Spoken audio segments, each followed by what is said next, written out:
இன்றைக்கான mini vlog பார்க்கலாமா? மாடி தோட்டம் பார்த்துருப்பீங்க, குட்டி அருவி பார்த்துருக்கீங்களா? தண்ணினா போதும் இந்த பிள்ளைங்க நம்பர் ஒன்னாக நிற்பாங்க. மாடியிலே இந்த மாதிரி டப்பு எடுத்துகிட்டு போய் நல்லா தண்ணியில் ஆட்டம் போட்டாங்க. அன்னைக்கு லேசான மழை தூரலும் இருந்துச்சு. அஸ்பரோட புது கெட்டப், குட்டி மொட்டை பாஸ். இவரை தண்ணியில் விட்டால் அவ்வளோதான். அப்புறம் குளிக்க வச்சு ஏற்றியாச்சு. நார்த்தங்காய் ஊறுகாய் எனக்கு கேட்டிருந்தேன். வெல்லம், புளி, மசாலா சேர்த்து ஒரு சொட்டு எண்ணெய் கூட சேர்க்காம பூவா செய்வாங்க, நல்லாயிருக்கும். ஸோ அதை ஒரு பக்கம் ஸ்டவ்வில் ஏற்றிட்டு வெங்காயம் தக்காளிலாம் கட் பண்ணி மட்டன் பிரியாணி பண்ணலான்னு ஆரம்பித்தது தான் இவர் விடவே இல்லை. பூவாவே ரைஸ் குக்கரில் தாளித்து விட்டுட்டாங்க. சரி, நம்ம பாயசமாவது பண்ணலாம் அப்படின்னு பாசிப்பருப்பு எடுத்தேன். இதுக்கு வெல்லமும் தேங்காய் பாலும் சேர்த்து பண்ணும்போது தான் டேஸ்ட்டும் ஃப்ளேவரும் சூப்பராக இருக்கும்.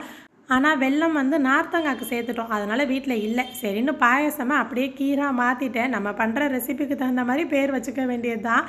பாசிப்பருப்பு ஒரு அரை கிளாஸ் எடுத்து நல்லா 2-3 தண்ணியில் வாஷ் பண்ணிவிட்டு தனியாக ஊற வச்சுருக்கேன். அதே அரை கிளாஸ் அளவுக்கு ஜவ்வரிசியை ஒரு அரை மணி நேரம் ரெண்டுமே ஊறட்டும். இன்னொரு சைட் ஒரு பேனில் அரை கிளாஸ் சீனி, அரை கிளாஸ் பால் பவுடர், எந்த பிராண்ட் வேண்டாலும் எடுத்துக்கலாம், அரை கிளாஸ் பால், பசும்பால், பாக்கெட் பால் எது வேணுமோ சேர்க்கலாம். ஆனால் பால் திக்காக இருக்கணும்.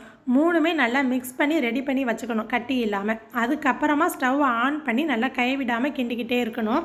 இனிப்பு அதிகமாக வேணும்னா ஒரு கிளாஸ் கூட எடுத்துக்கலாம், ஆனால் எல்லாமே சம அளவில் எடுத்துக்கணும். இந்த மாதிரி 5 நிமிஷம் கைவிடாமல் கிண்டணும் அப்படின்னா நல்லா திக்காகி ஓரம்லாம் ஒட்ட ஆரம்பிக்கும். அவ்வளோதான், வீட்லேயே கண்டென்ஸ்டு மில்க் ரெடி பண்ணிடலாம்.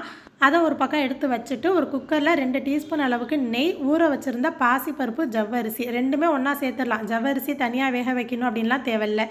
2 நிமிஷம் நெய்யிலே வறுத்துட்டு 4லேருந்து 5 கிளாஸ் தண்ணி, ஒரு பிஞ்ச் அளவு உப்பு போட்டு மூடி போட்டுட்டு 3லேருந்து 4 விசில், 2 விசில் ஹை ஃப்ளேமில், 2 விசில் சிம்மில் வச்சா அடி பிடிக்காது, வேக வச்சிடலாம். நல்லா விசில் போனதுக்கப்புறம் ஓப்பன் பண்ணி பார்த்து வெந்ததுக்கப்புறம் இந்த மாதிரி நல்லா மசிச்சு விட்டுறணும். இந்த ஸ்டேஜில் வெல்லம் காய்ச்சி சேர்த்துட்டு தேங்காய் பால் சேர்த்து ஏலக்காய் தூள் சேர்த்துட்டா அவ்வளோதான், அதுதான் நமக்கு பாயசம்.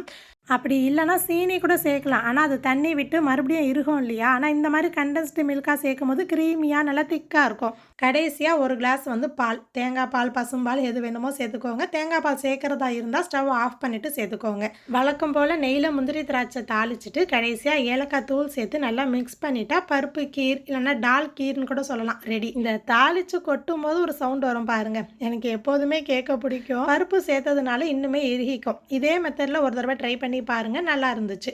இதே மாதிரி இன்னொரு ஷார்ட்ஸில் நம்ம பார்க்கலாமா?